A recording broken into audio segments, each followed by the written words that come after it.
Muy bien, vamos entonces a comenzar con la biografía de Chesterton, a continuar más bien con la biografía. Ya habíamos conversado el anterior jueves un poco sobre este gran personaje, este escritor fabuloso, ¿no? Que tenemos ahora en la comunidad de lectura, que está como invitado, podríamos decir, y que bueno, ahí lo tenemos nuevamente en pantalla, un personaje muy singular, grande en todos los sentidos, ¿no? Así que bueno. Habíamos revisado un poco ya, como para recordar nada más los libros más característicos en los cuales nosotros podemos encontrar, si es que queremos revisar su biografía, entre esos claramente la autobiografía que es maravillosa, y otros libros no menores, pero que quizá no son muy difundidos, como los Chesterton de Ada Jones, que también es un libro muy lindo. Habíamos entrado un poco en el contexto de Chesterton, habíamos hablado del siglo XIX, del XX, estos pensadores, ¿no? Con los que Chesterton tuvo que confrontarse, todos, por cierto, como denominador en común, es que eran materialistas y ateos, ¿no? Entonces, bueno, tiene una concepción del mundo y de la vida muy particular, ya la habíamos visto. Sobre todo hemos tomado el ejemplo paradigmático de Nietzsche, cuando hablábamos del nihilismo, el mundo en ebullición en que vivió Chesterton con la Primera Guerra Mundial. Pero la palabra que les pongo ahí de mundo en ebullición no es gratuita. Es decir, nosotros a veces pensamos que este siglo XXI es el siglo con mayores cambios, más rápidos, más acelerados, y no es tan así, ¿ah? Yo creo que el paso del siglo XIX al siglo XX también tuvo una cantidad de cambios realmente vertiginosos, sobre todo con la revolución industrial y con todo lo que eso contrajo, ¿no? Imagínense la posibilidad, como yo les decía el otro día, de viaje en tren nomás, lo que significó eso para el ser humano, ¿no? Y todos los descubrimientos que se fueron haciendo alrededor de este siglo. También en una reunión anterior hablaba de las heridas narcisistas, inclusive, y una de esas justamente se da con Freud en 1900, en ese paso, ¿no? Del siglo pasado a este, que por cierto, si pueden leer su gran libro con el cual un poco se catapulta, que es Interpretación de los Sueños, ¿no? Sería muy recomendable, es muy interesante. Miren que Freud no ganó ninguna conmemoración así importante por ciencia, sino más bien por literatura. Le dieron el premio de literatura a Freud, ¿no? Escribía estupendamente. Leer a Freud es una maravilla. Tiene una prosa realmente notable. Y habíamos empezado entonces con la pequeña cronología de Chesterton, ¿no? Habíamos visto en dónde nace, estábamos hablando justamente de este lugar tan característico de Kensington, en Londres. Ahí tenemos una foto de él, su hermano, con el cual comparte gran parte de su vida, el lugar donde estudia, el club de debate que se funda, ¿no? Ahí, como ven, Chesterton es una figura notable y centrado en el centro, y desde ya se veía que iba a ser alto, ¿no? Crecía bastante. Tenemos también ahí cuando se va a estudiar justamente arte en Slade Art School, ¿no? Y después en la University College de Londres, que como decíamos no lo termina precisamente porque siente que le está quitando vida, más bien. Lean la autobiografía. La autobiografía de Chesterton, van a darse cuenta que como todo lo que él escribe tiene que ver con cómo él ha asimilado su historia de vida. Igual cuando uno se acerca, por ejemplo, al libro de Historia de Inglaterra, uno pensaría que va a encontrarse con estas historias cronometradas, calculadas por fechas, y no, es un poco como Chesterton ha ido asimilando su modo de ver la historia de Inglaterra. O sea, es un trabajo mayor, no es el trabajo del cronista que recoge datos, es el que elabora esos datos. Es interesante. Y habíamos llevado, si no me equivoco, hasta este momento de acá, en 1895, cuando cumplía 21 años de edad, y la mamá le enviaba una carta, ¿no? Y hasta ya habíamos dicho. Entonces vamos a avanzar unos 5 minutitos en su vida. Continúo con la lectura a partir de acá, del punto y coma. Dice, se define su vocación literaria en detrimento del dibujo y la pintura, que estaba estudiando en el Colegio de Artes, ¿no? El Clarion publica el 20 de abril su poema Domingo de Pascua. Luego de unos meses, en Redway pasa a una editorial más importante, la de T. Fisher Unwin, donde trabajará hasta 1901. En 1896, yo creo que es una de las fechas más importantes de la vida también de Chesterton, sobre todo en el lado sentimental. ¿Por qué? Porque en otoño conoce a Bedford, en Bedford Park, a través de su amigo Oldershaw, a Frances Bloch, joven de ascendencia francesa, cristiana, anglo-católica practicante, con quien hizo una relación sentimental. Fue amor a primera vista. A Chesterton, justamente, Oldershaw le invita a una reunión donde habían otras chicas más, pero cuando él ve a Frances, se queda ilusionado. Es más, les leo algo que él escribe cuando conoce a Frances. Miren lo que dice, cito textualmente a Chesterton. Si algo tengo que hacer con esta muchacha, es caer de rodillas ante ella. Esto dice el joven enamorado Chesterton, ¿no? Y en efecto eso pasa. En 1898, Gilbert y Frances se comprometen, se inicia en el periodismo publicando reseñas sobre libros de arte en la revista mensual Bookman, publicada por Hodder y Williams, que era bastante conocida. Cuenta Pierce en la biografía de Chesterton que los poemas son el medio por el cual enamora Chesterton a Frances. Le enviaba poesía todo el tiempo. Y es más, Pierce cuenta que justamente son esa recopilación de poemas los primeros trabajos publicados formalmente ya de Chesterton. O sea, poemas de amor dirigidos a Frances, a su gran amor de su vida, que por cierto no tuvo hijos con ella.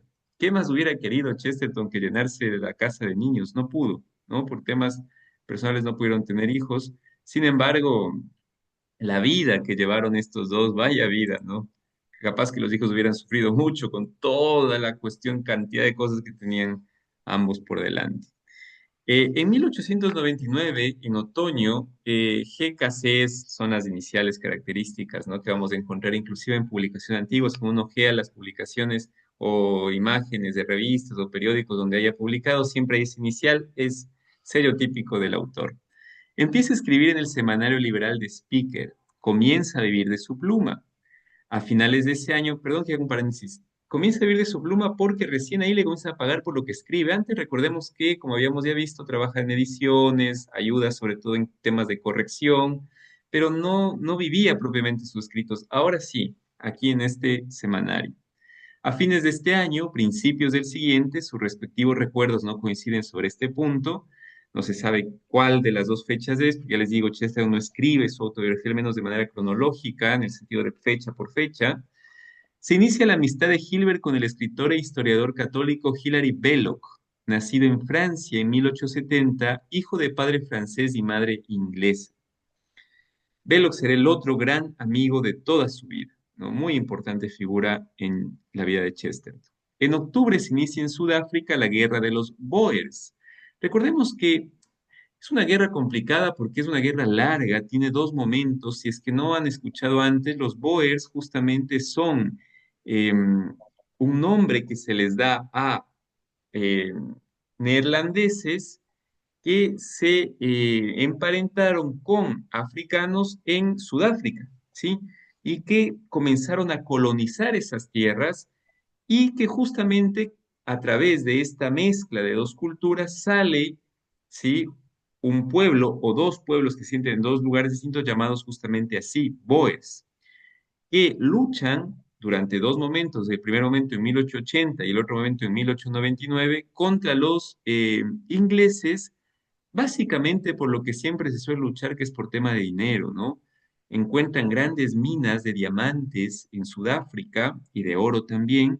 Entonces, esto vislumbra muchísimo a los que llamaban Outlanders, que son los extranjeros, básicamente, y vienen justamente a Sudáfrica para querer apropiarse y hacerse dueños de estos lugares que tenían muchísima riqueza. Bueno, en esa disputa hay esta gran guerra, primera, como les digo, en 1880, pero la segunda en 1899, donde ya Chesterton tiene una voz. Y la voz de Chesterton era antiimperialista, es decir, estaba en contra de que Reino Unido invada tierras sudafricanas. Le parecía que era una brutalidad hacerlo. En cambio, la gran mayoría de ingleses estaban de acuerdo porque decían que era una forma no solamente de producir riqueza, sino de expandir cultura y civilización a esos bárbaros que viven en Sudáfrica. Bien, entonces en octubre se inicia en Sudáfrica la guerra de los Boers entre las fuerzas británicas y los holandeses de Transvaal, una de los territorios que estaba ocupado justamente por estos Boers. Chesterton, a pesar de encontrarse cerca de los liberales que apoyaban la guerra, pertenece a la reducida minoría que se opone a la política imperialista británica contra los Boers. Esto es importante porque aquí a Chesterton pone una postura. Y es importante porque tiene una repercusión no solamente en el ámbito del diario, sino en el ámbito social. Después era muy recriminado Chesterton por algunos grupos conservadores sobre estas teorías que él tenía, ¿no? Antiimperialistas. En 1900 se publican sus dos primeros libros de poemas, Grey Birds at Play, Juegos de Ancianos, y The Will Knight and Others Poems, El Caballero Indómito y otros poemas. El primero de los cuales Chesterton nunca valoró demasiado ni reeditó luego al reunir su obra poética. Comienza a publicar artículos en el periódico liberal The Daily News. Esto voy a pasar un poco rápido porque son ya datos muy específicos de obras y tal. Vamos a ver si llegamos a nuestro cometido, que es El hombre que fue jueves. 1901, el 22 de enero, muere la reina Victoria, tras 60 años en el trono, ya habíamos hablado un poco de eso. El 28 de junio, Gilbert y Frances contraen matrimonio en Kensington. Los casa el sacerdote anglo-católico Conrad Noel. El matrimonio se instala en Battersea. Aparecen en forma de libro sus artículos del Speaker, de Defendant, el defensor. Se consagra como periodista. Sus iniciales GKC se vuelven su marca registrada. Hilbert traba amistad con el escritor y dibujante Max Verboom y con el dramaturgo irlandés George Bernard Shaw. Eso también es muy importante. Quien será su gran amigo y contrincante en infinidad de debates. Son el agua y el aceite, sin embargo se llevaron muy bien, ¿no? Es decir, era un estímulo el uno para el otro. De aquí en adelante, Hilbert, Belloc y Shaw participarán a lo largo de los años en decenas de polémicas públicas discutiendo sobre religión, política, literatura y filosofía, sin perder jamás el humor y la camaradería. Eran estos tiempos en donde si a uno le debatían alguna idea, no es que lo iba a publicar en un tweet, ¿no? Como ahora se hace, sino que lo que sucedía es que escribían un libro, ¿no? Chesterton funcionaba así. Cuando él publica el libro de herejes, muchos le critican y dice, bueno, este manda al diablo a todo mundo, pero ¿y cuál es lo que él propone? Y Chester dice, bueno, les voy a decir lo que propongo y escribe un libro, ¿no? Ortodoxo. Y así, y no solamente con los escritores, antes pasaba con los presidentes también de los países, ¿no? Cuando los presidentes eran un poco más preparados que lo que son ahora, sino bastante más. 1902, en octubre, aparecen más ensayos del Speaker y el Daily News reunidos en un volumen, 12 Types, 12 tipos. 1903, GKC inicia su primera polémica teológica importante con el escritor socialista Robert Blatchford, director del periódico The Clarion. Escribe para la editorial Macmillan el estudio biográfico Robert Browning, que aparece en la colección Englishmen of Letters, Hombres de las Letras Inglesas, y logra consagrarse como crítico literario, siendo que él siempre ha sido y se ha considerado como un sencillo periodista. Ahí tenemos una foto de Robert Blatchford, que le va a dar trabajo a Chesterton en su editorial, un personaje bastante conocido en el mundo inglés. Bien, 1904 hay un nuevo estudio biográfico de G. F. Watts. Se publica su primera novela, The Napoleon of Notting Hill, el Napoleón de Notting Hill, la primera novela de Chesterton. Conoce al sacerdote católico John O'Connor, quien lo inspirará en la creación de su personaje de ficción más célebre, el Padre Brown. Hay una exquisita narración en autobiografía de cómo él describe este encuentro con John O'Connor. No les voy a leer porque es muy extensa, pero si por ahí, como les digo, alguien despierta la chispa de leer un poco sobre su vida, vayan y no se pierdan, me parece que está en la sección cuarta, en el capítulo 4, este episodio. 1905, primer libro de cuentos de Club of the Queer Trades, el Club de los Negocios Raros. Comienza sus colaboraciones con The Illustrated London News, que saldrán semanalmente hasta su muerte. Se publica en junio su libro de ensayos, Heretics, Herejes, en el que Chesterton polemiza con los grandes autores ingleses de la época como Shaw, Clipping, Wells, y habíamos un poco también traído a colación. 1906 publica otra de sus grandes biografías sobre Charles Dickens, lo cual le hará como uno de los mayores, ojo, no es menor esto decirlo, de los mayores conocedores de Dickens de su tiempo, como después será uno de los mayores polemistas, como los mayores, es decir, uno no termina de entender, o al menos a mí me pasa, digo, ¿con qué tiempo? Es decir, ¿qué hacía este hombre para alargar el día? Porque uno pensaría que puede abarcar un tema y Chesterton abarca una infinidad de temas como si fuera un experto, ¿no? Tienes que ser un poco genio, creo yo. Pasa lo mismo cuando escribe la vida de Santo Tomás de Aquino. Llegó a ser tan impactante el libro. Ojo que Chesterton no es un teólogo, no es que fue a estudiar teología, no es que se hizo dominico, no es que era un gran tomista. Y sin embargo, el libro que escribe recoge tan bien el pensamiento tomista que el superior, el prior de los dominicos, ordena que todos los novicios que entran a la orden tienen que leer la biografía de Chesterton de Santo Domingo. ¿Se dan cuenta el nivel al que llega este autor? Por eso a mí siempre me llama la atención, digo, pero ¿cómo lo logra? Y bueno, lo logra. Escribió sobre Charles Dickens una biografía hermosísima. En 1907, en febrero, comienza una larga serie de prólogos a libros de Dickens publicados por la editorial J.M. Dean Son. Imagínense lo importante que debe haber sido. Aparece la edición piloto de su segunda novela, The Man Who Was Thursday, El hombre que fue jueves, que estamos leyendo. Escribe un prólogo al libro de Job a la vez. Por eso les decía que el prólogo del libro de Job también puede ser una contramoneda de lo que estamos leyendo. 1908, edición oficial del hombre que fue jueves en Londres por la casa Arrowsmith. Y aquí voy a hacer un alto y yo creo que con esto vamos a terminar. Sí, qué bárbaro, cómo pasa el tiempo, Dios mío.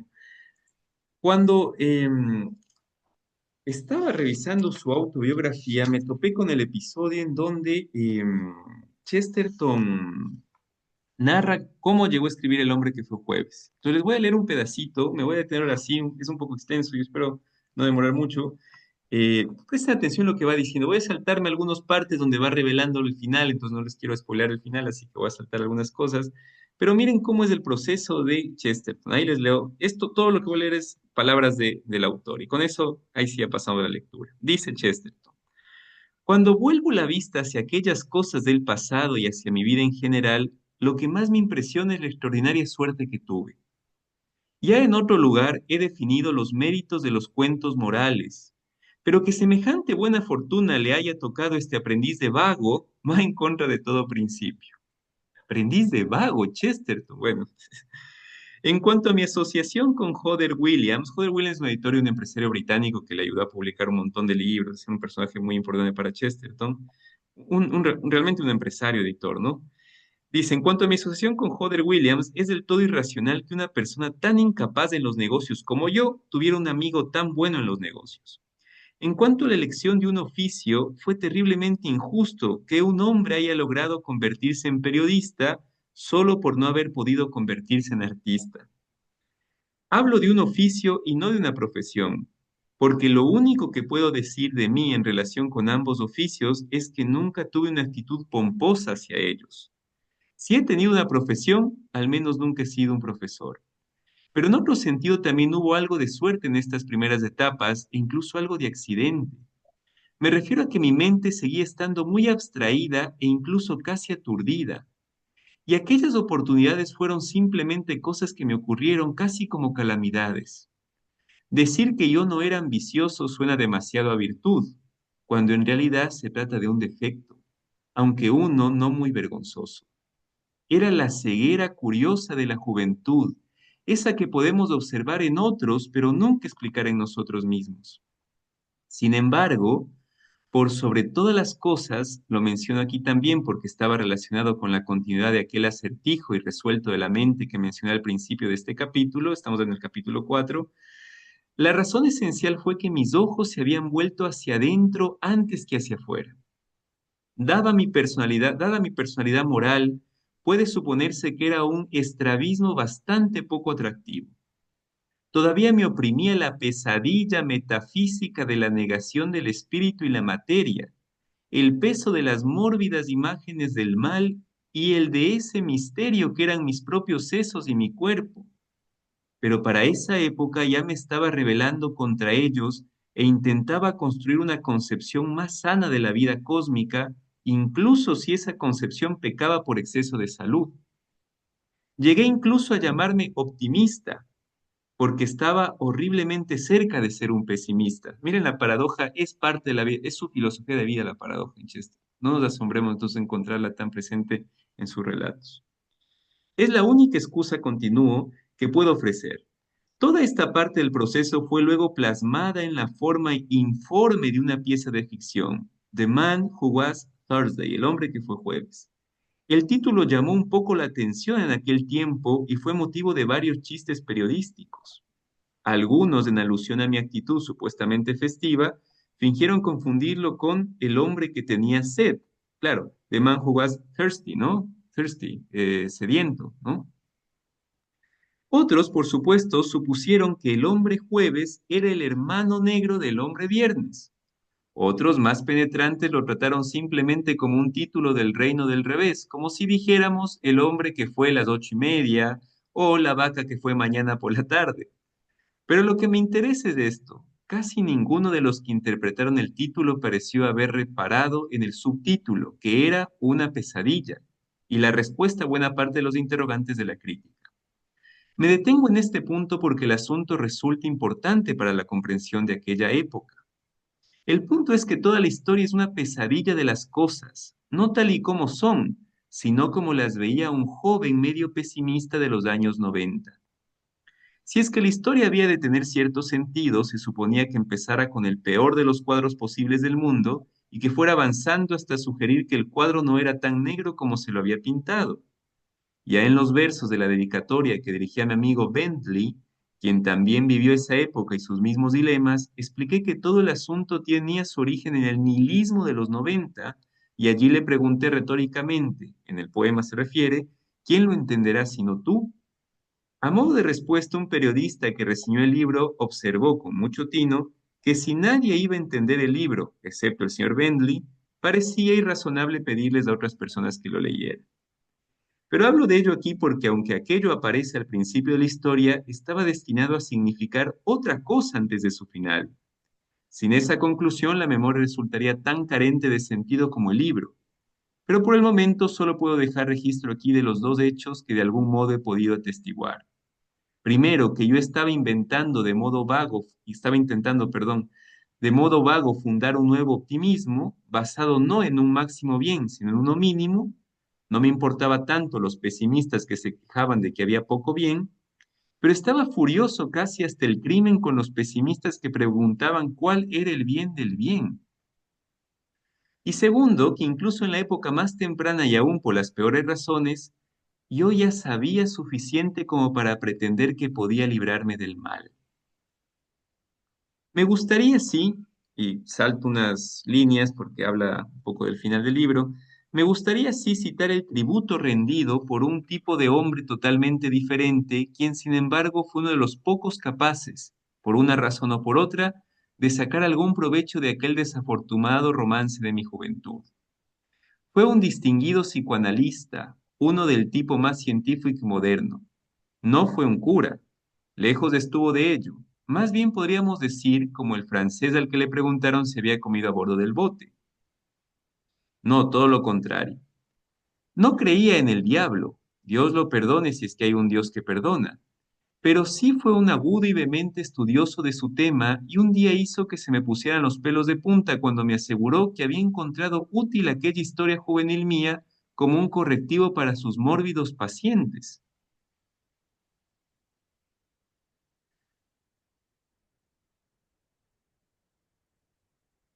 Y paramos ahí porque el resto es el fin del libro. Sí les voy a, no, si leo eso ya va a ser. Pero interesante, ¿no? Miren cómo Chesterton va describiendo esto del hombre que fue jueves, ¿no? Partiendo justamente de un proceso donde él mismo sentía que el pesimismo le estaba abrumando, después logró un poco salir y un poco propone algo nuevo, ¿no? A través de la novela. Y cómo cuenta como una paradoja que la novela sirvió para un psicoanálisis, ¿no? Para un psicoanalista que les mandaba a leer estos episodios a sus pacientes y los pacientes se sanaban leyéndolo, ¿no? Es interesante. Bueno, lo terminé de leer cuando terminamos de leer. Bien, vamos entonces ahora sí al libro. Em, Vamos a leer el análisis del capítulo 8 y 9 y ahí sí les voy a pedir que sigamos con la lectura. Bien. Análisis capítulo 8 y 9 dice, Damián Pérez, ¿no? Que nos está acompañando en este recorrido. En otro de los giros argumentales de la novela, el profesor de Worms resulta ser también un infiltrado de la policía. De nuevo, Chesterton reafirma que en el mundo de las apariencias, el bien y el mal no son tan fáciles de distinguir. Quien parecía un temible enemigo, ahora es un aliado y Syme se siente feliz en su compañía. La historia del profesor, en realidad llamado Wilkes, lleva al extremo la idea de la identidad como un disfraz. Él era un actor que interpretó tan bien el papel del profesor que terminó por convertirse en él. Se metamorfoseó con su disfraz. La escena en la que recuerda cómo el verdadero de Worms fue acusado de impostor demuestra que a veces la verdad es menos verosímil que la simulación. Además, Wills interpretó tan bien el papel que ahora, según él mismo lo dice, aunque quiera no puede dejarlo, una verdadera metamorfosis. El entusiasmo de Syme, el narrador cuenta que incluso está pasado de excitación y por eso se emborracha. Recordemos que hay otro narrador, no es Syme el que cuenta solamente la historia. Tiene dos motivos: haber sorteado el peligro y haber encontrado un compañero. En el mundo simbólico de Chesterton, esto se traduce en dos conceptos: el del bien como fuerza que prevalece aún en los tiempos más oscuros, y el del prójimo, la idea de comunidad como base fundamental para el humano contra el pensamiento moderno y el individualismo. Esto se evidencia en esta frase del narrador. Su mayor tormento en todas aquellas aventuras había sido el sentirse solo. Entre aquella soledad y su situación actual en compañía de un aliado había un abismo. Digan en buena hora las matemáticas que 4 es igual a 2 por 2, pero no pretendan que 2 es igual a 2 por 1. 2 es igual a 1 multiplicado por 2000. Claro, no pueden decir que 2 por 1 es igual a 2 o cuestiones así, porque claro, en las relaciones humanas hay una cuestión que trasciende la rigidez matemática, ¿no? Sería interesante verlo eso. Además, Syme debe enfrentar su paranoia y bajar la guardia para poder confiar en su compañero. Se trata de otra enseñanza oculta en el libro. En un mundo tan escéptico como el moderno, donde nada es seguro y reinan las falsas apariencias, la única salida, a final de cuentas, es aferrarse a la fe, es decir, a la confianza ciega. Por otro lado, el lenguaje secreto que comparten Syme y The Worms es otro tipo de disfraz. Chesterton aprovecha para hacer un nuevo guiño a los lectores de Policial. Ahora hay dos compañeros de aventuras y un misterio por resolver al estilo de los clásicos del género. Sin embargo, pronto veremos que el enigma sobre el que se construye la trama, lejos de esconder una verdad, se articula sobre un enigma aún mayor. Cuando Sam y el profesor llegan a la guardilla del doctor Bull Toro, ¿no? Se enfrentan a un temido enemigo. La visión del doctor estremece a Syme y le recuerda la muerte de la Revolución Francesa. Otra vez Chesterton asocia la revolución con la destrucción y el caos que solo conduce a la muerte. La Revolución Francesa, perdón que haga una dilución aquí, tuvo sus cosas positivas, pero también, madre mía, lo que causó, ¿no? Siempre yo creo que Chesterton también nos permite sopesar la vida, la visión de las cosas, ¿no? Darle un equilibrio. Luego se revela que el doctor es también un policía. Syme lo descubre al hacer que se saque las gafas y revele su mirada. Esta situación tiene reminiscencias también medievalistas, la idea de los ojos como ventana del alma. Además, recuerda a los lectores la importancia de mostrarse vulnerable o, en otras palabras, sacarse el antifaz de las apariencias. Bajo el disfraz del horror y la muerte está el rostro de la bondad. Y cita, ¿no? Los dos detectives se encontraron ante un joven de aspecto infantil, de ojos avellanados, de expresión franca y dulce, de fisonomía despejada, vestido vulgarmente como un empleadillo con aire de CEO de excelente persona y naturaleza más bien común. Finalmente, los tres deciden tomar el tren a Calais para buscar al marqués. En el viaje discuten cómo actuar cuando lo encuentren y coinciden en que llamar a la policía no es una opción. Syme dice que tanto él como el marqués son de una familia muy antigua, lo que puede ser una ventaja, pero no explica por qué. Al llegar al puerto, caminan hasta que lo encuentran sentado en un café. Y hasta ahí habíamos llegado. Muy bien. Eh, no sé quién quisiera más con la lectura de hoy día. ¿Estás tú, querido Jorge? No sé si alguien más quisiera apuntarse para leer hoy. Mariana, muchas gracias. Yo, Yo también. Damián, chévere. Y alguien más dijo yo también. Mijo. Ah, genial. Muy bien. Empecemos entonces. Vamos a ver qué nos depara hoy día Chester. Les he puesto, nada, si hay anotaciones en rojo arriba, quizás es porque está en otro idioma, porque hay que hacer una aclaración. Si quieren, lean lo del español, si no, lean, si saben un poco más de francés, lo pueden hacer en francés, sería una delicia. Pero bueno, vamos entonces a empezar. Arrancamos contigo, querido Jorge. Adelante, capítulo 10 del duelo. Muy bien. Capítulo 10, el duelo. Sam y sus compañeros se sentaron a una mesa. Los ojos azules de Sam parecían brillar como el mar, y dio con alegre impaciencia una botella de Saumur. Se encontraba en un singular estado de hilaridad. Su ánimo, ya excitable de suyo, se excitó más con el Saumur, y a la media hora su charla era un torrente de disparates. Ahora pretendí estar trazando el plan de la conversación que iba a tener con el fatal marqués.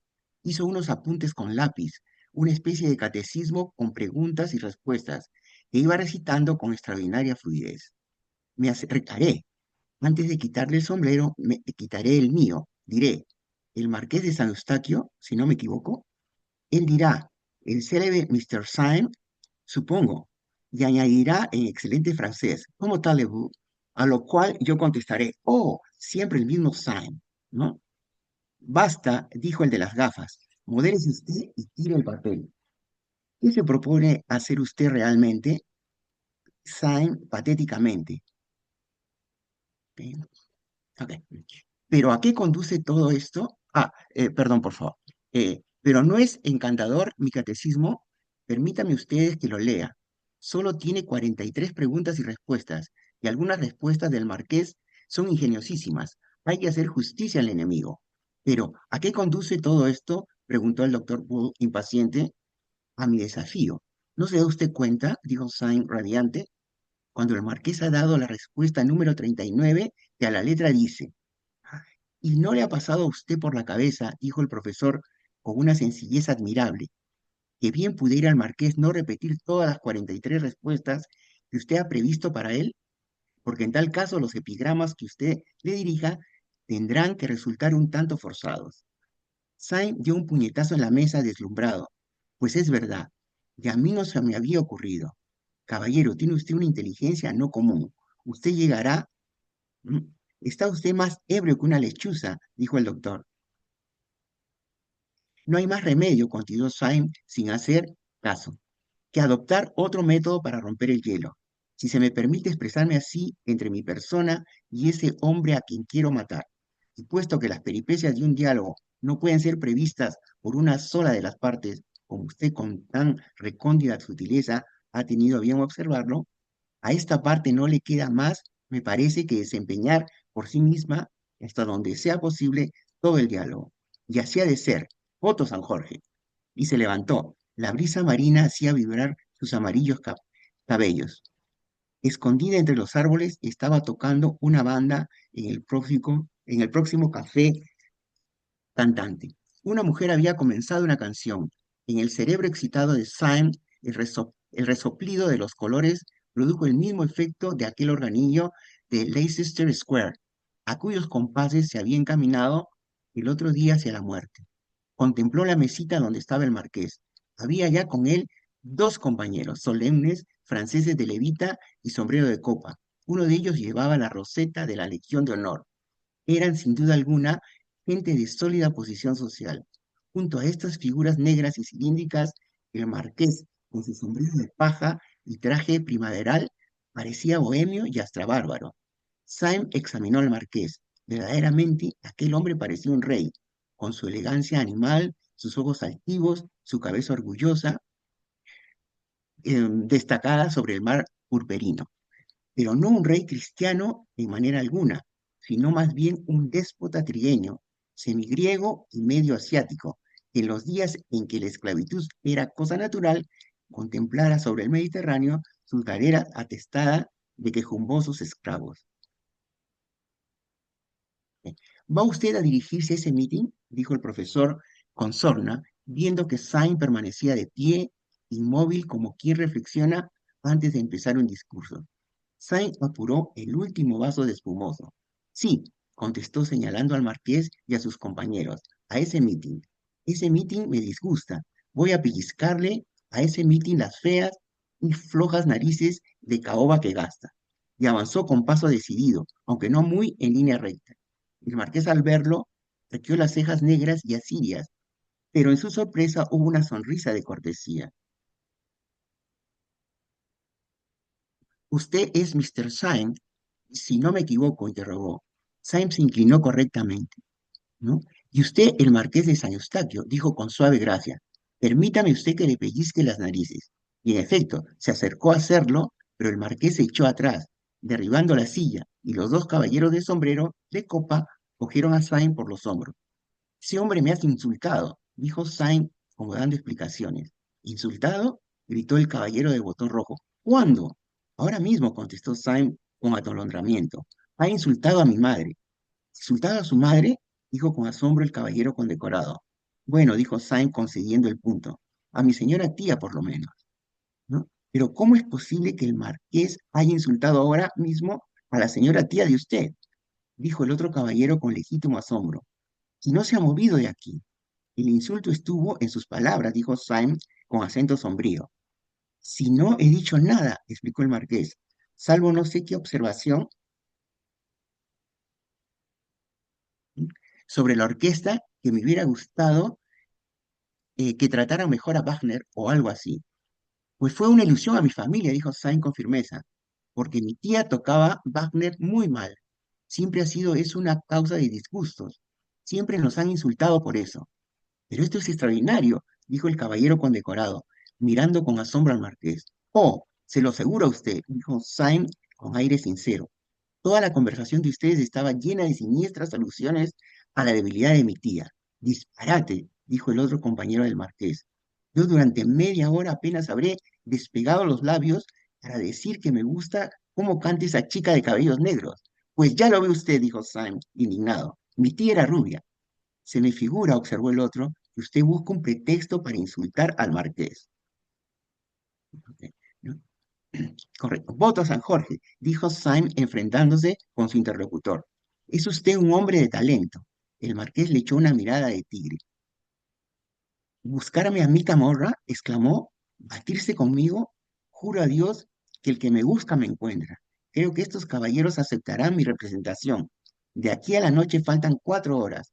Podemos batirnos esta misma tarde. Syme se inclinó con cortesía exquisita, ¿no? Marqués dijo, su acción es digna de su fama y su sangre. Permítame usted consultar con los que han de ser mis testigos. Gracias, De tres a... muchas Ah, ok. gracias. Adelante, Mariana. De tres zancadas se reunió a los suyos. Estos que habían presenciado su ataque, inspirado por la champaña, y oído sus absurdas explicaciones, lo vieron acercarse llenos de perplejidad. En efecto, Syme estaba ahora en pleno uso de razón, algo pálido, y hablaba con la precisión y mesura del hombre práctico. Ya está hecho, dijo con voz ronca. Ya está provocada la bestia. Ahora atención. Óiganme ustedes bien. No hay que perder tiempo en palabras. Ustedes son mis testigos y les toca arreglarlo todo. Hay que insistir de un modo absoluto en que el duelo sea mañana, después de las 7, para impedirle que tome el tren de París a las 7:45. Si pierde este tren, pierde la ocasión del crimen. Él no puede rehusarse a aceptar el sitio y hora que se señale, pero seguramente intentará que se elija para el caso algún sitio cercano a la estación, a fin de dar alcance al tren. Maneja muy bien la espada y puede confiar en que podrá darme muerte a tiempo. Pero yo también entiendo algo de eso, y espero poder entretenerlo, a lo menos hasta que pierda el tren. Después, para consolarse, probablemente me matará. ¿Entendido? Perfectamente. Pues permítanme ustedes presentarlos con aquellos distinguidos caballeros. Se acercaron al grupo del marqués y Syme los presentó dándoles unos nombres aristocráticos que ellos no habían oído en su vida. Syme tenía de tiempo en tiempo unos raptos singulares de sentido común, cosa que más bien le faltaba de ordinario. Estos raptos eran, como él mismo dijo, cuando la ocurrencia de las gafas, intuiciones poéticas y a veces verdaderas profecías.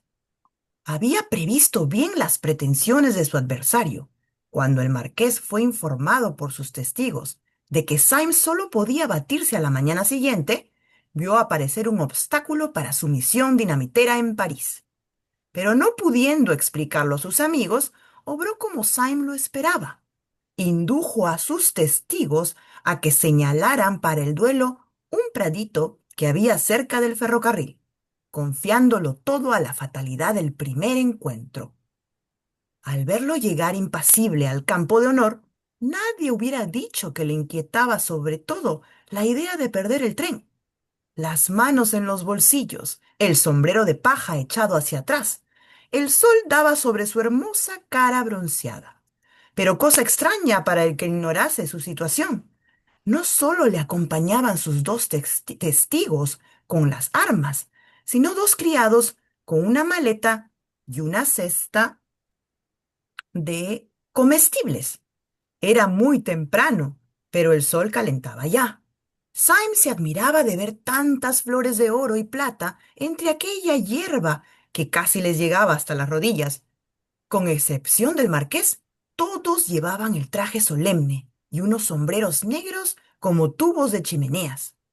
El doctor Sete, con la adición de sus famosas gafas negras, parecía un empresario de pompas fúnebres.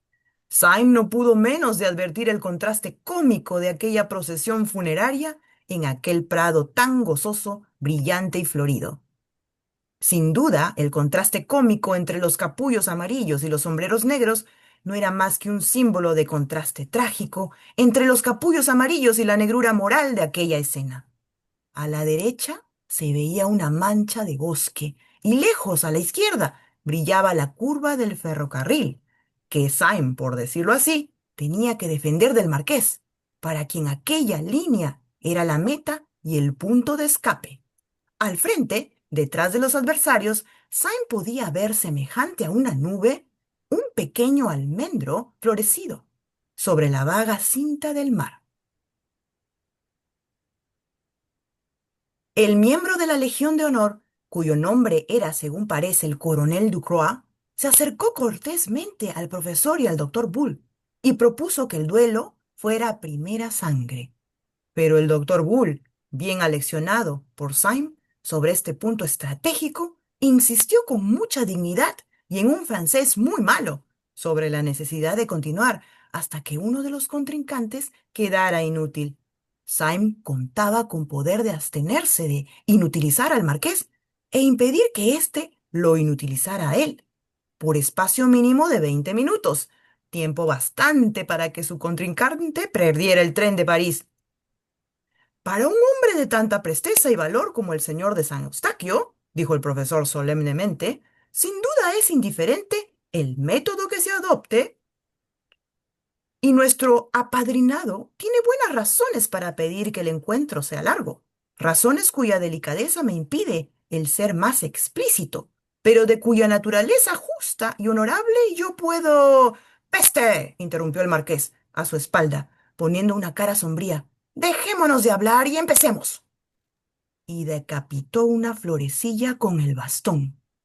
Syme, que comprendía, miró de reojo instintivamente, por si el tren estaba a la vista. Ni el humo se veía.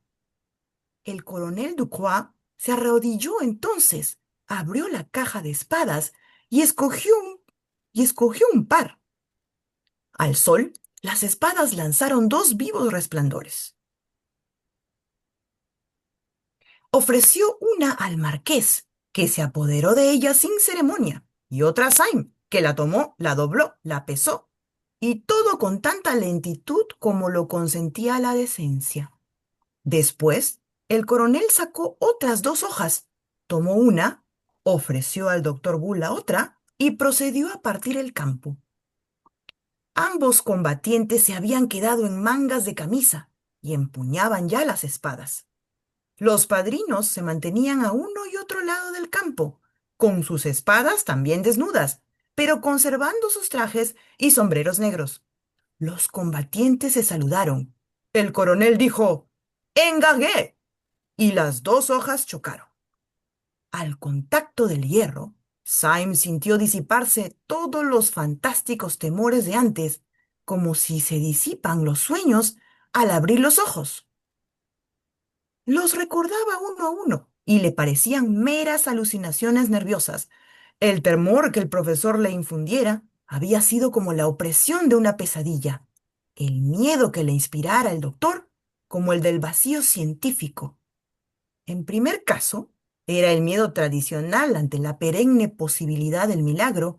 En el segundo, el miedo mucho más moderno ante la absoluta imposibilidad del milagro. Pero en uno y en otro caso, se trataba de temores imaginarios, comparados con el actual temor de la muerte, lleno de sentido común, despiadado y cruel. Syme se sentía como el que sueña toda la noche, que rueda por un precipicio y al despertar recuerda que va a ser ahorcado. En cuanto vio brillar el reflejo del sol en la hoja del adversario, en cuanto sintió que se tocaban las dos lenguas de acero, vibrantes y vivas, comprendió que tenía que habérselas con un enemigo poderoso. Tal vez había llegado su última hora. Toda la tierra cobraba a sus ojos un extraño valor. La hierba bajo sus plantas parecía vivir. El amor de la vida lo invadía todo. Hasta se figuró que oía crecer la hierba. Hasta se figuró que, en aquel momento, estaban brotando nuevas flores, flores rojas, flores amarillas y azules, toda la gama de la primavera. Y cuando sus ojos se encontraban con los ojos fríos, fijos, hipnóticos del marqués, veía detrás de éste el almendro florido, contrastando sobre el azul del cielo. Se decía que si por casualidad salía con vida de aquel lance, no desearía ya más en la vida que poder sentarse a contemplar el almendro. Pero mientras que una parte de su alma se entregaba a contemplar la tierra, el cielo y las otras cosas, considerándolas como otras tantas bellezas perdidas, la otra era como claro espejo de la realidad inmediata. Y así Syme paraba los ataques de su enemigo con una exactitud del reloj, de que no se había creído capaz. Una vez la punta del arma enemiga corrió por su muñeca, trazando una línea de sangre, pero nadie lo advirtió o todos afectaron ignorarlo. De tiempo en tiempo contestaba, y una o dos veces le pareció que había tocado, pero como no había sangre en la camisa del contrario, ni en la propia espada, supuso que se había equivocado. Gracias, Mariana. Gracias. Adelante, Damián. Ya estoy aquí. A ver, dice, hubo un descanso y cambio de terreno. Después continuaron. A riesgo de perderlo todo, el marqués, desviando los ojos, echó una mirada hacia la vía férrea. Después volvió hacia Syme una cara de demonio y comenzó a multiplicar sus ataques como si tuviera 20 espadas.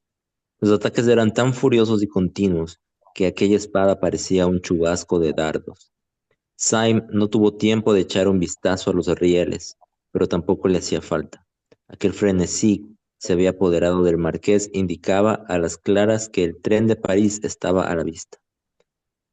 La energía desesperada del marqués era superior a sus medios. 2 veces Syme, al parar, lanzó fuera de la línea la punta del adversario. Y la tercera, su respuesta fue tan rápida que no hubo duda. La espada de Syme se había doblado contra el cuerpo del marqués, penetrándole. Syme estaba tan seguro de ello como puede estar el jardinero de haber clavado en la tierra su azadón. Pero el marqués había saltado atrás sin desconcertarse.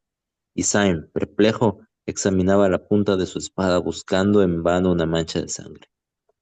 Hubo un silencio rígido, y, a su vez, Syme cayó furiosamente sobre su contrario, lleno ahora de curiosidad. Probablemente el marqués le era superior, como lo advirtió al principio del combate, pero en ese momento el marqués parecía vacilar y perder ventaja. Luchaba de modo irregular y hasta débil, y estaba mirando continuamente la línea del ferrocarril, como si temiera más al tren que a la espada de su adversario. Por su parte, Syme, aunque ferozmente se batía con cálculo y cuidado, intrigadísimo por el enigma de que no apareciera sangre en su hoja, entonces empezó a apuntar menos al cuerpo que al cuello y a la cabeza. Minuto y medio más tarde, vio claramente que su punta entraba en el cuello del marqués, debajo de la quijada, pero la hoja volvió a salir limpia.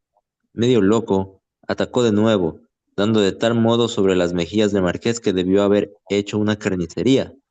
Con todo, no hubo ni un rasguño. Por un instante, el cielo de Syme se nubló con terrores sobrenaturales. Aquel hombre estaba embrujado. Este terror espiritual era más terrible que el simple enigma espiritual simbolizado en el paralítico que lo perseguía. El profesor le había parecido, el profesor le había parecido un duende, pero este hombre era un diablo. Tal vez era el diablo. En todo caso, era seguro que 3 veces le había penetrado la espada sin dejar huella. A este pensamiento Syme se enardeció. Todo lo que en él había de bueno cantó en el aire como en los árboles las alas del viento.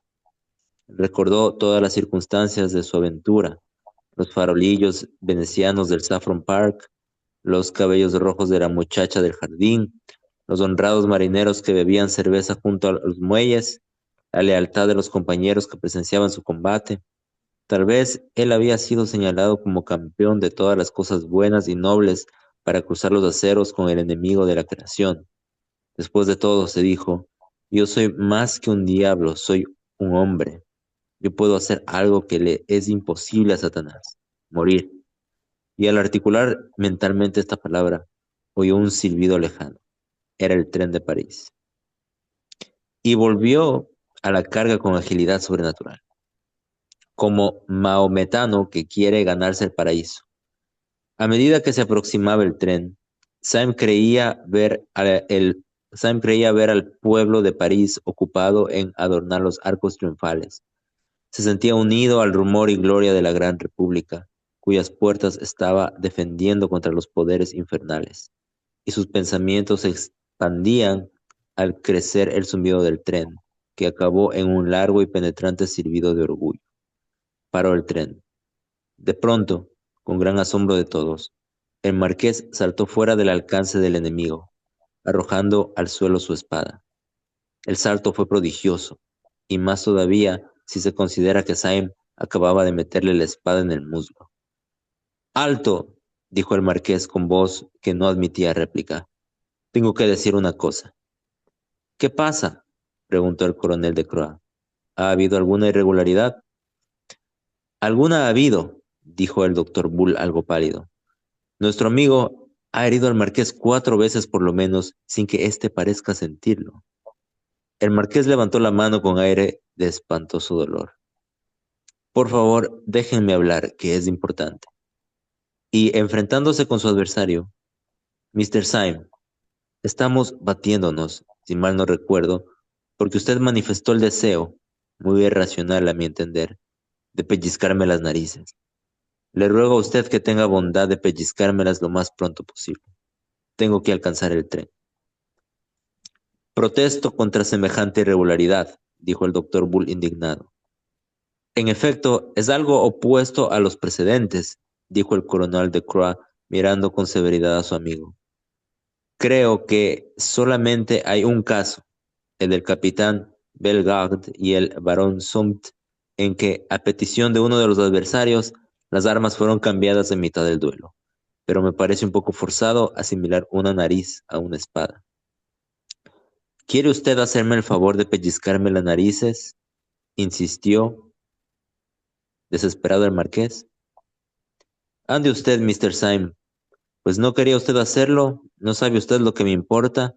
No sea usted tan egoísta, le suplico a usted que pellizque las narices.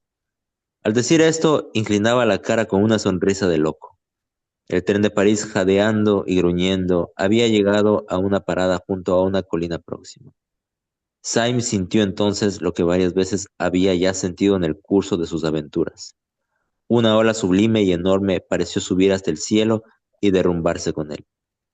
Y entonces, caminando sobre un suelo que ya le parecía fantástico, dio unos pasos adelante y pellizcó la nariz romana de aquel célebre aristócrata.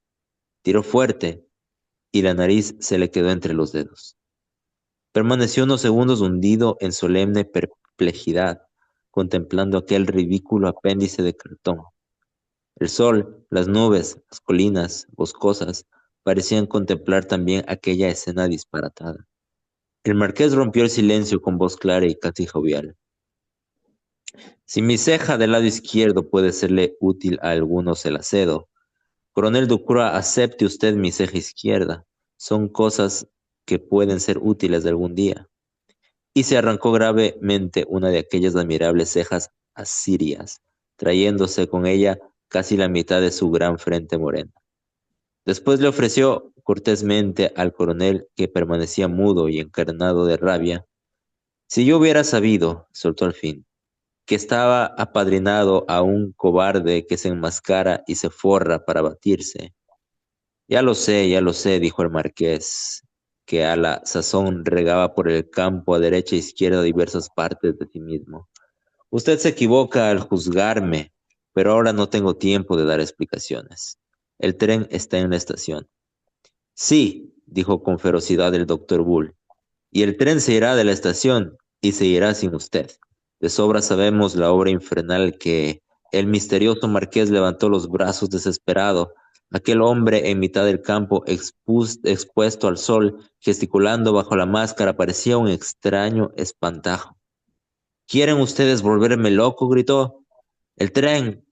No alcanzará usted el tren, dijo Syme con energía, blandiendo la espada.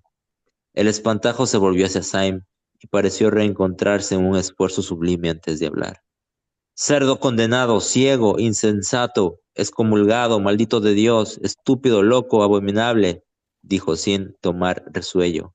Grandísimo imbécil, cabeza de chorlito, cabeza pájaros. No tomará usted el tren, repitió Syme. ¿Y para qué demonios quiero yo tomar el tren? Rugió el otro. Harto lo sabemos, dijo el profesor con energía, para arrojar una bomba en París. Bombas y rayos y centellas sobre París y sobre Jericó, gritó el otro, arrancándose la cabellera. ¿Están ustedes reblandecidos del cerebro que no entienden lo que soy? ¿Pero están ustedes creyendo que quiero alcanzar ese tren? Por mí ya pueden marcharse a París 20 trenes, condenados trenes de París. Pues entonces, ¿qué es lo que a usted le preocupa? Preguntó el profesor. ¿Qué me preocupa? No ciertamente alcanzar ese tren, sino evitar que me alcanzara. Y ahora, santos cielos, ya me ha alcanzado. Siento decirle, observó Syme reprimiéndose, que sus explicaciones me resultan ininteligibles. Tal vez si se quita usted ese fragmento de frente postiza y un poco de lo que antes fue su barba, le entenderemos mejor. La lucidez mental camina por muchos caminos. ¿Qué quiere usted decir con eso de que el tren le ha alcanzado? Puede que sea efecto de mi imaginación literaria, pero me parece que con eso quiere usted decir algo. Quiero decir todo y más que todo, gritó el otro. Quiero decir que hemos caído en manos de Domingo. ¿Hemos? Repitió el profesor estupefacto. ¿Y quiénes hemos caído? Los de la policía, nosotros naturalmente, dijo el marqués, arrancándose el cuero cabelludo y la otra media cara. Descubrió, perdón un ratito, que se me apareció acá. Y descubrió una cabeza bien peinada, lisa, la cabeza típica del alguacil inglés, y una cara sumamente pálida. Soy el inspector Radcliffe, dijo con una precipitación que ya era dureza. Mi nombre es harto conocido en la policía. Ya comprendo de sobra que ustedes también pertenecen al servicio, pero por si hay dudas, y sacó la clásica tarjetita azul del chaleco. El profesor hizo un gesto de cansancio. Por Dios, dijo, no nos la muestre usted que ya tenemos bastantes para un juego de naipes. Gracias, El joven Bull, muchas gracias. Adelante, dama, terminamos contigo. Ya. El joven Bull tuvo, como suelen tener muchos hombres que parecen estar llenos de vivacidad vulgar, un rasgo de verdadero buen gusto. Fue él quien salvó la situación. En mitad de esta escena de transformismo, se adelantó algunos pasos con toda la gravedad de un padrino duelista y se dirigió en esos términos a los dos padrinos del marqués. Caballeros, les debemos a ustedes una satisfacción muy clara, pero ante todo, he de asegurar a ustedes que no han sido víctimas de una bajeza, como podrían suponerlo, ni de nada que pueda afectar el honor de un hombre. No han perdido ustedes su tiempo. Han ayudado a una obra de salvación. No somos bufones, sino pobres hombres que luchamos contra una inmensa conspiración. Una sociedad secreta de anarquistas nos anda dando caza como a unas liebres.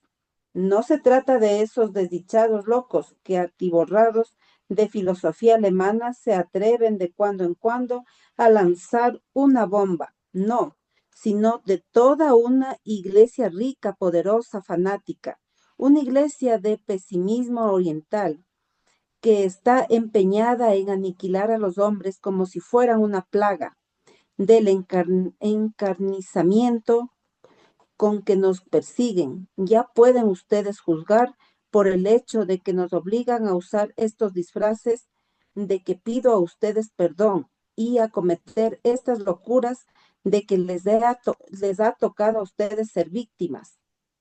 El segundo padrino del marqués, un joven de pequeña estatura y bigotes negros, se inclinó cortésmente y dijo: acepto desde luego las excusas que usted tan amablemente nos ofrece, pero a mi vez pido a ustedes que me dispensen de seguirles más adelante en sus difíciles trabajos y me permitan desearles aquí mismo muy buena suerte. El espectáculo de ver por el aire los fragmentos de un conciudadano conocido y particularmente eminente como este es muy desusado para mí y en suma es mucho para un solo día. Coronel de Crows, no quiero influir en sus decisiones, pero si usted opina como yo, que nos encontramos en un ambiente algo anormal, le advierto que regreso ahora mismo a la ciudad. El coronel Groves se volvió mecánicamente, pero de pronto atusó sus bigotes canos y exclamó: no, por San Jorge, no quiero. Si realmente estos caballeros están en lucha con esa pandilla de bribones que dicen, quiero acompañarlos hasta el fin. Yo he combatido ya por Francia. No sé qué pueda impedirme combatir por la civilización. El doctor Bull se descubrió y agitó el sombrero, gritando como un mitín. No haga usted mucho ruido, dijo el inspector Radcliffe. El domingo puede oírle. ¿Domingo? Exclamó Bull, dejando caer el sombrero. Sí, replicó Radcliffe. Puede venir con los otros. ¿Con quiénes? Preguntó Syme. Con los que bajen de ese tren, dijo el otro. Es desconcertante lo que usted dice, confesó Syme. Pero vamos a los hechos, que de pronto, como el que presencia de lejos una explosión, pero, Dios mío, de modo que todo el Consejo Anarquista estaba contra la anarquía. Todos éramos detectives, menos el presidente y su secretario personal. ¿Qué significa esto? ¿Qué significa? Dijo el descubierto policía con increíble violencia. Significa que somos hombres muertos. ¿Acaso no conoce usted al Domingo? ¿No sabe usted que sus golpes son siempre tan sencillos y enormes que nunca se los espera? Hay nada más conforme a la táctica de Domingo que el poder a sus enemigos más poderosos en el Supremo Consejo y después cuidarse de que este Consejo no pueda ser supremo. Les aseguro a ustedes que ha comprado todas las confianzas, ha cortado todos los cables, tiene en su mano todas las líneas del ferrocarril y está especialmente, y señalaba con tembloroso índice a la pequeña estación. Todo el movimiento está regido por él. Medio mundo está dispuesto a levantarse en su nombre, pero quedaban 5 desdichados que podían habérseles resistido, y el demonio del viejo los metió en su Consejo Supremo para que se pasaran el tiempo acechándose mutuamente. Somos unos imbéciles y nuestra imbecilidad se conduce de acuerdo con las previsiones de ese hombre.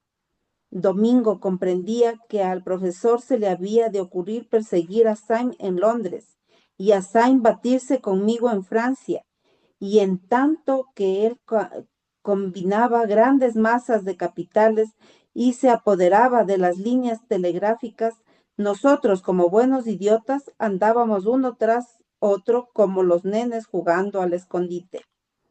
Y bien, dijo Syme con cierta calma.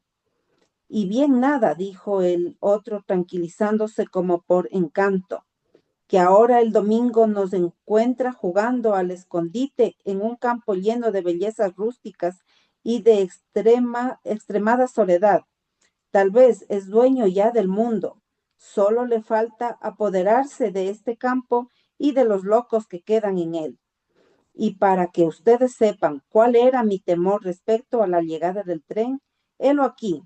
A estas horas, Domingo o su secretario acaban de bajar de ese tren. Sain lanzó un grito involuntario y todos volvieron la vista a la estación. Parecía que estaba bajando mucha gente y que comenzaba a moverse en dirección a ellos, pero no era fácil darse cuenta, estaban todavía muy lejos. El difunto marqués de San Eustaquio, dijo el inspector, sacando un estuche de cuero. Tenía la costumbre de llevar siempre consigo unos gemelos de teatro. A la cabeza de esa muchedumbre es seguro que viene el presidente o el secretario. Un buen sitio nos cogen. Aquí no hay riesgo de que caigamos en tentación de romper nuestras promesas llamando a la policía, doctor Bull. Se me figura que verá usted mejor con estos gemelos que con esas decorativas gafas negras. Y le alargó los gemelos. El doctor, quitándose las gafas, aplicó a sus ojos los gemelos. No, no hemos de tener tan mala suerte, dijo el profesor, no muy seguro de lo que hablaba. Parece que baja mucha gente, pero bien pueden ser turistas. Pero, preguntó Bull, sin dejar de ver con los gemelos, ¿acaso los turistas acostumbran a usar antifaces negros? Sain le arrancó los gemelos y se puso a mirar. La mayoría de ellos recién venidos no tenían nada de extraordinario, pero dos o tres de los que parecían conducirlos llevaban unos antifaces negros casi hasta la boca. El disfraz, a esa distancia sobre todo, era completo. Sain no pudo identificar aquellas mandíbulas, aquellas barbas afeitadas. Los disfrazados hablaban entre sí y sonreían. Uno de ellos solo sonreía con media cara. Gracias, mamá. Muy bien. Bueno, ¿Sí? pocos, así que no nos vamos a ir a sala, lógicamente, estamos poquitos, no hace falta. Más bien conversemos entre nosotros.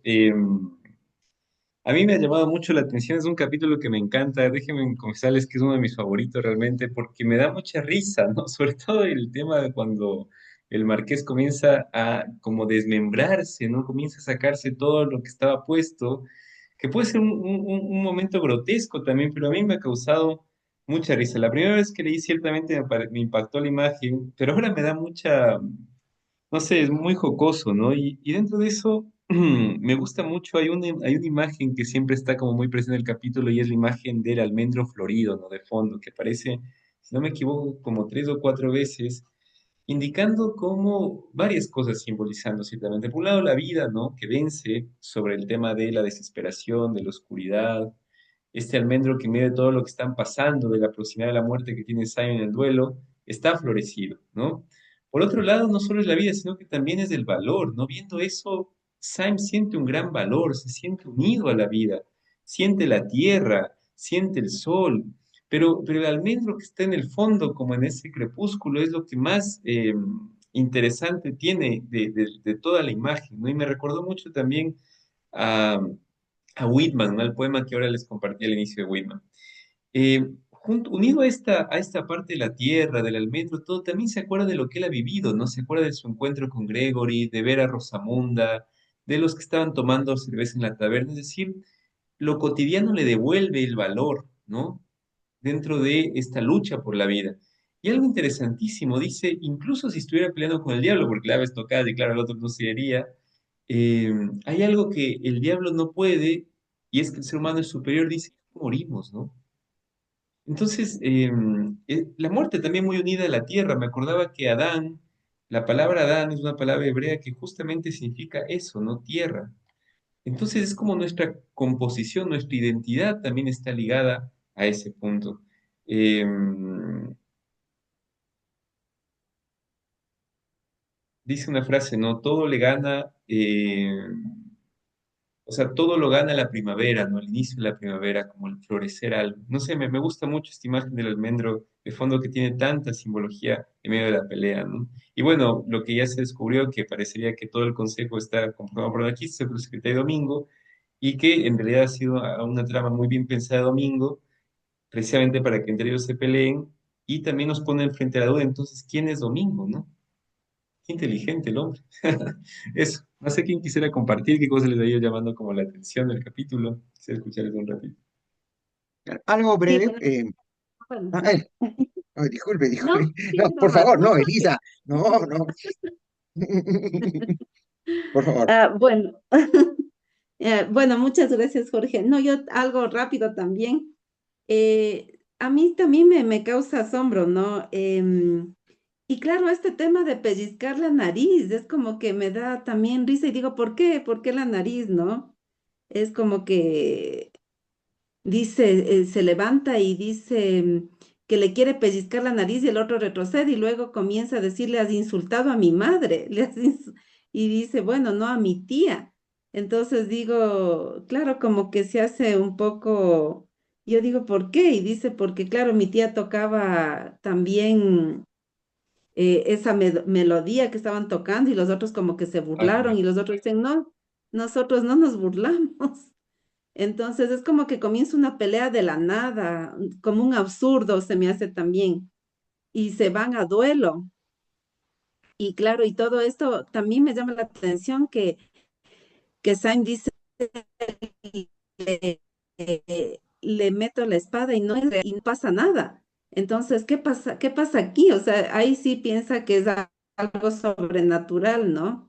Y creo que le viene así como un miedo, como cuando le perseguía el profesor. Entonces, sí, me causa un poco también como de extrañeza, digo, como, como de locos, ¿no? Como que están ahí locos, digo, estos están locos ahí. Pero claro, cuando comienza a desmembrarse, digo, y entonces sí, aquí yo veo también un poco de humor, ¿no? En este capítulo. Eh, Tiene ese matiz también, ¿no? De causar un poco de risa, digo, qué raro, ¿no? Todo lo que pasa. Y con relación al almendro que dices, también sí me hace pensar y digo, creo que todos en nuestra vida tenemos ese almendro, ¿no?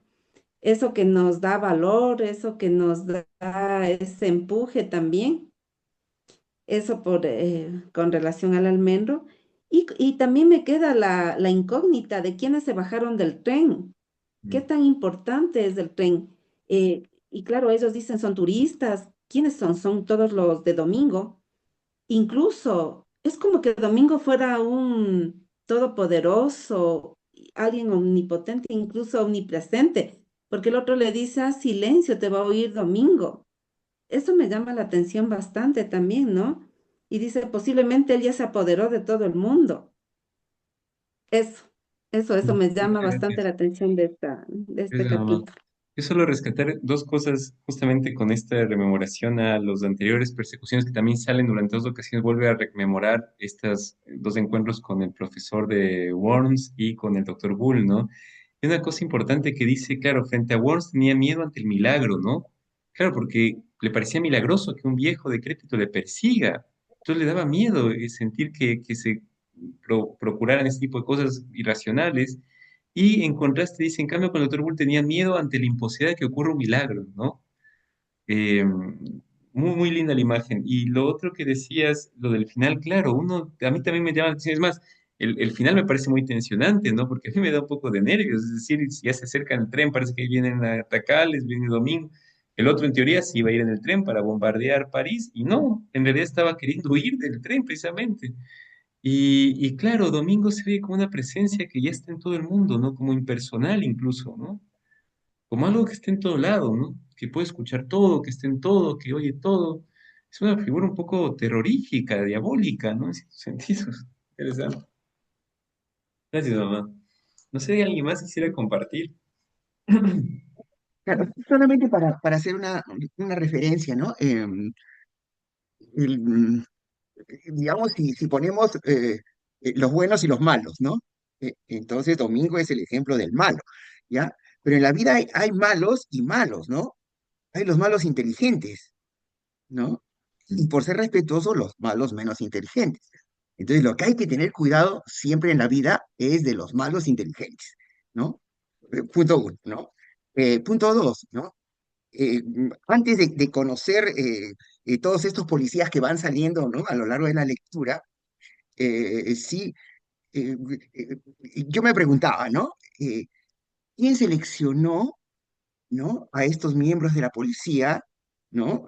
Digamos, para que, digamos, se infiltraran, ¿no? En este consejo. ¿Quién los seleccionó? Tiene que haber un jefe que sí sepa quién es anarquista y quién es policía y cómo lo va a hacer, ¿no? Entonces, poquito a poco va saliendo, en realidad, es Domingo que lo seleccionó. ¿Y por qué seleccionó? ¿No? Entonces, para, para Domingo es como un reto y un juego, ¿no? O sea, sería muy fácil enfrentarme yo con mi inteligencia, estoy hablando como si fuera Domingo, ah, no, Jorge, ¿sí? Eh, yo con mi inteligencia me tengo que enfrentar pues a inteligentes, ¿no? Y cada uno tenía un valor ahí, ¿no? De los que van saliendo como que son policías, ¿no? Para simplificar el asunto, ¿no? Entonces, y nos llega con cada sorpresa, ¿no? Cada sorpresa, ya nos ha preparado el camino con que, ¿no? ¿Quién será Domingo, ¿no? Y ahorita tenemos cinco, ¿no? Ujú. Hubo primero, digamos, dos, tres, cuatro y cinco, ¿no? Pero para los siete todavía nos quedan dos, entonces vamos a ver qué pasa, ¿no? En lo que viene. Sí, gracias, Jorge. Y claro, lo que tú dices, no es como si Domingo estuviera atrás de todo. Ahora la pregunta, claro, es ¿por qué seleccionó a estos? Como dices, se comienza a entramar un poco la cuestión y comienza a hacerse una encrucijada, ¿no? ¿Por qué lo llama? ¿Con qué objetivo? Eh, ¿Contra quién están realmente luchando? Es la pregunta también, ¿no? ¿Cómo se va a desarrollar? ¿Cómo se va como el hilo narrativo? ¿Hacia dónde va a apuntar? Y claro, esto que me dejas pensando también, ¿no? Como la maldad desde la postura más inteligente, creo que actúa así, ¿no? Quizá no se nos plantea también el problema del mal, ¿no? ¿Cómo actúa realmente el mal? Parecería que otra vez todos los círculos internos y externos se hacen visibles, ¿no? Parece que hay un círculo externo que uno puede detectar con mayor facilidad, ¿no? Una persona que obra mal o, en fin. Pero y no sé, me surge la pregunta, ¿no? Hay una inteligencia malévola que está actuando por medio, sin tratar de entrar en lo conspirativo, pero ¿dónde está la posición del mal en el mundo actual, por ejemplo? Me preguntaría, ¿no? ¿Existe el mal? O sea, en el mundo que vivimos, este mal en el sentido de inteligente, camuflado, que comienza a dinamitar desde adentro, ¿está presente o no está presente? Y si está presente, ¿en qué postura estamos nosotros frente a ese mal? ¿Estamos conscientes? No sé, se vienen dudas con lo que tú dices, ¿no? Es muy interesante. Gracias, Jorge. No sé si Irma, Damián, Mariana quisieran compartir algo. A mí me ha encantado este capítulo, de verdad. La escena del duelo ha sido como que yo la estoy viendo, ¿no? Y las frases, todo lo que en él había de bueno cantó en el aire como en los árboles las alas del viento. La lucidez mental camina por muchos caminos. Una ola sublime y enorme pareció subir hasta el cielo y derrumbarse con él. ¡Qué maravilla! Sí, O sí, muy sea, poético. yo, ¡ah! Y último comentario, ¿no? Cuán vigente está esta obra sobre el poder, el abuso del poder, yo lo siento así. Y bueno, en la parte del tren también me pareció increíble la atmósfera del miedo, ¿no? Los enmascarados, los antifaces negros, la tensión que te produce que un grupo de gente se está acercando, no está tan cerca, pero te va a alcanzar. ¿Qué simboliza esto qué nos quiere decir en el fondo? No, Ujú. es como ya estaría yo viviendo una película esta de la invasión de los zombies, pero, pero algo que me hace, no sé, me hace temblar. Por momentos, Chesterton me hace reír. Al comienzo, reír. Después sorprenderme. De modo que todo el Consejo Anarquista estaba contra la anarquía. O sea, está subrayada. De eso se trata este capítulo, ¿no? Todos ellos todos éramos policías. Y allí viene. Entonces, ¿quién simboliza realmente a esta maldad? ¿Quién es este hombre? ¿Qué pesadilla tan grande se está formando, ¿no? Entonces, aquí están nuestros grandes miedos, creo yo, ¿no? En toda esta obra nuestras grandes sonrisas, nuestra admiración por la naturaleza, los miedos, poesía por todos lados. Es un genio multifacético. Gracias, es lo que puedo decir. Gracias, Mariana. Sí, sabes que eso Borges, ahora te escuchaba, Borges luego tiene un escrito sobre Chesterton y tiene algunos escritos que habla sobre las alegorías en Chesterton y rescata muy bien cómo él ha reinventado el género policial, ¿no? Porque es raro este género policial. No sé si alguien ha leído antes algún género policial, no sé si, pero no se compara en nada. Es decir, tiene su propio estilo. Como tú dices, este capítulo no mezcla la poesía, las imágenes, la naturaleza, el chiste, el terror del final. Me encanta esto de que Syme tenga esta intuición, dice que él tiene intuiciones poéticas, ¿no? Y eso le lleva a un impulso en la acción. Y claro, esto que tú has rescatado, María, y por lo cual te agradezco mucho, estas imágenes, ¿no? Tan hermosas, ¿no? Descritas con una sutileza de las olas que suben, del viento que sopla, ¿no? Es una maravilla. Realmente yo creo que habría que ir como, podríamos inclusive hacer un análisis o si se quiere un rescate de la poesía que está en El hombre que fue jueves, que es mucha, ¿no? El mismo Syme es una encarnación de la poesía. Sí, es un episodio lindísimo, la verdad. Muchas gracias, Mariana. No sé si Irma o Damián quisieran compartir algo. Algo les llama la atención, quizá algo que les confronta, no sé. Sí, a ver, gracias Dani, voy yo. Sí me pareció también este capítulo con algunas emociones, de hecho me causó mucha gracia la parte que dice, que le presenta y dice, les muestro la tarjeta azul, así ya no nos muestre más, ya tenemos como para un naipe, ¿no? Entonces, súper, súper graciosa esa parte. Y, y también era la parte dice también cuando estábamos leyendo, dice, o sea, voy a empezar la pelea, ¿no? Y entonces tú te esperas que empiece la pelea con algo trascendente, ¿no? Y empieza la pelea con algo así muy, muy trivial, muy significante por el tema de pellizcarte la nariz, ¿no? Y empieza toda la pelea por eso y todo ese trama, ¿no? Y también me parece súper interesante al final eso, ¿no? ¿Qué inteligencia hay detrás y qué simboliza esa inteligencia o lo que decimos también aquí, ¿no? ¿Qué representa Domingo al final? Que tiene la capacidad de tener a policías que también son inteligentes, ¿no? Y que pueden, que han demostrado que han hecho muchas cosas y se han metido muy bien en su papel, de tenerles jugando ahí, de alguna forma inclusive perdiendo el tiempo, ¿no? Y también la parte de lo que simboliza el almendro, y también me recordó que en uno de los capítulos anteriores ya leímos que también igual Syme, adicional en este caso el almendro era el que le inspiraba para seguir adelante y motivarse en este caso en la pelea. Había también una catedral que él estaba viendo, una de las catedrales en Londres, y igual le inspiraba, ¿no? Entonces decía, claro, no sé si haciendo alusión de pronto a la religión, a un Dios, justo era lo que le inspiraba, ¿no? Y esa motivación para seguir adelante. Entonces, sí, sí, muy interesante ese capítulo y esas fueron las partes que más me llamó la atención. Gracias, Irma. Sí, interesante lo que mencionas. También nuevamente nos embarcamos en este tema de cómo también junto con el tema del duelo y del todo lo que vamos haciendo, está siempre presente la pesadilla, ¿no? Por eso quizá lo absurdo también que nos puede parecer, como decíamos, lo nimio de empezar un duelo por algo que ni siquiera es real, ¿no? Porque nadie está burlando. ¿Cómo va a decir que se burló porque decía que la chica tocó bien a Wagner? Se burló de la tía porque no tocó bien. O sea, no tiene nada de... Pero eso le da justamente ese toque que nos permite a nosotros de manera genial entrar en ese ambiente en donde estamos onírico también, porque es muy onírico, es como si estuviéramos viendo un sueño un poco. Y ahora comienza la pesadilla, son máscaras negras, gente que no saben quiénes son. En teoría, Domingo ya ha invadido todo el mundo, eso dicen, ¿no? Y el Domingo está en todo. Nosotros estábamos aquí justamente esta imagen del juego, ¿no? Que lo que decías tú, Jorge, y lo que dices tú también, Irma. Qué interesante cómo Domingo juega, ¿no? Pero juega con una astucia impresionante, ¿no? Es decir, ha puesto a gente inteligente a pelearse entre ellos, les ha metido un consejo, todo el armazón que se ha ido generando alrededor de eso.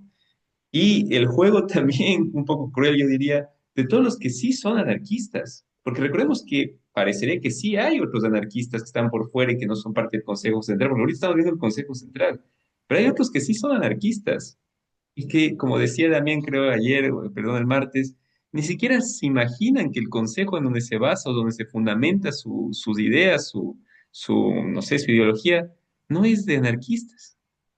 O sea, qué chasco, ¿no? Imagínense ustedes si eso pasara, ¿no? Estamos llevando una cuestión y resulta que donde se fundamentaban nuestros principios, nuestro modo de ver la vida, era una mentira. Interesante. Gracias, digo.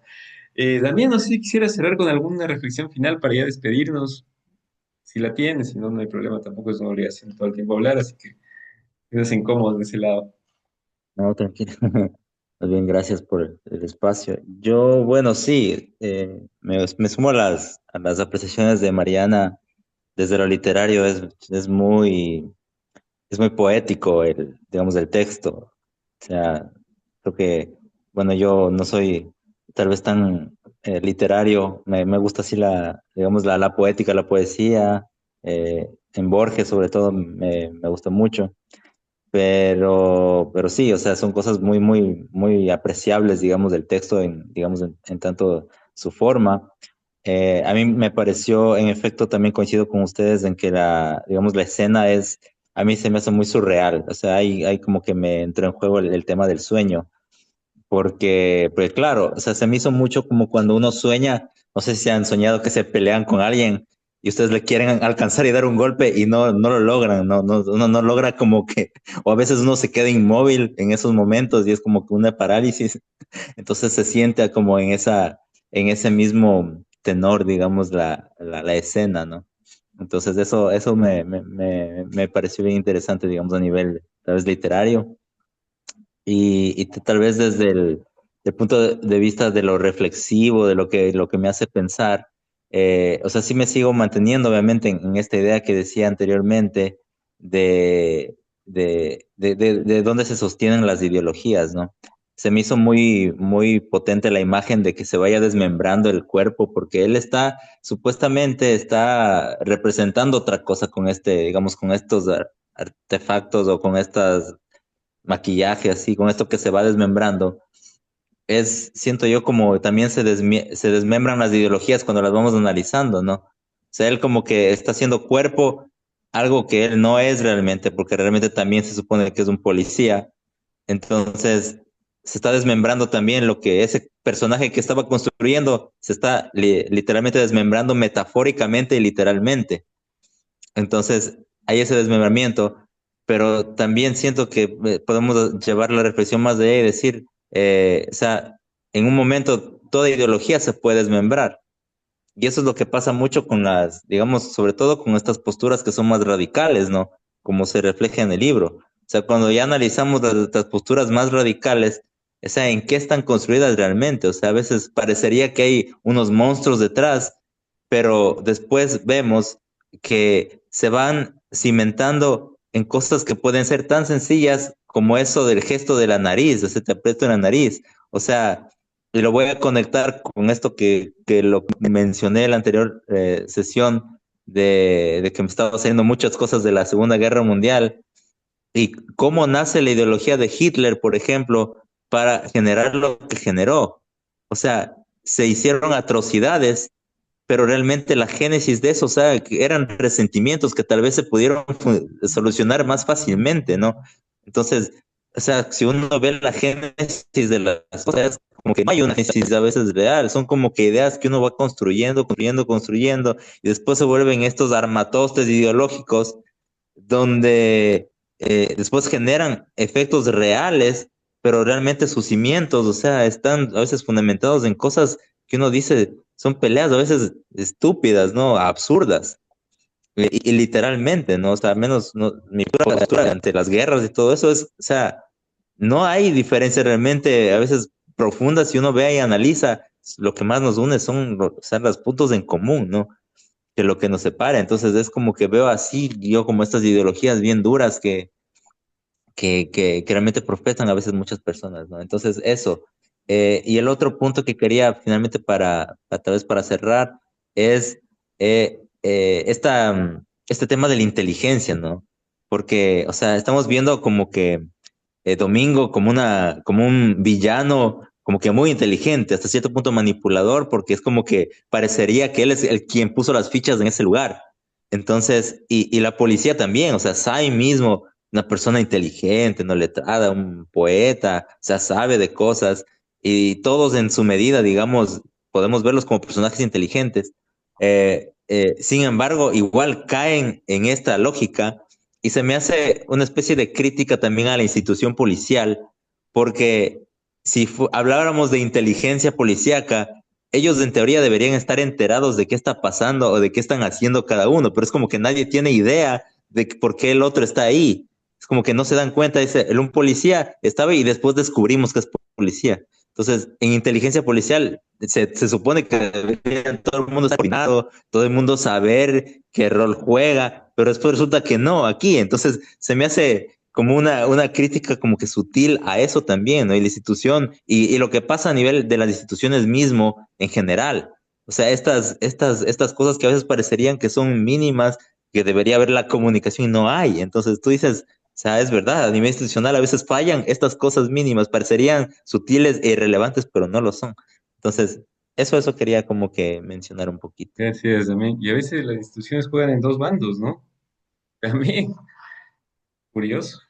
Gracias, te agradezco mucho. Ujú. Sí, son dos puntos bien importantes, ¿no? El tema de las ideologías, que yo creo que tienen mucho que ver con la obra que estamos leyendo, Chester, donde está justamente metido en eso, ¿no? Tratando de desmembrar un poco todo el pesimismo que estaba circulando en este siglo. Recordemos que ahorita ya quizá está un poco alejado en ciertos círculos, no en todos, pero en ese entonces estaba muy presente este tema nihilista, existencialista, estaba comenzando a surgir, era muy de ambiente de época, ¿no?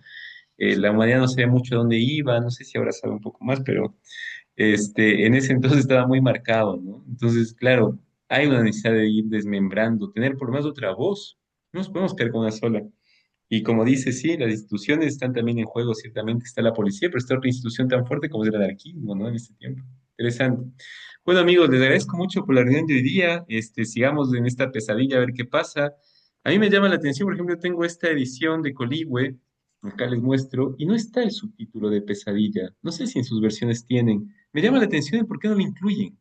No sé por qué en los títulos no lo incluyen. No sé si en sus títulos ha incluido el pesadilla, no. Sí, miren. ¿En la tuya mamá también? No. Sí, es raro, no, no sé, no sé, es una curiosidad, me da, ¿por qué no ponen el título subtítulo? Pues yo no sé, bueno, en fin, ya iremos viendo.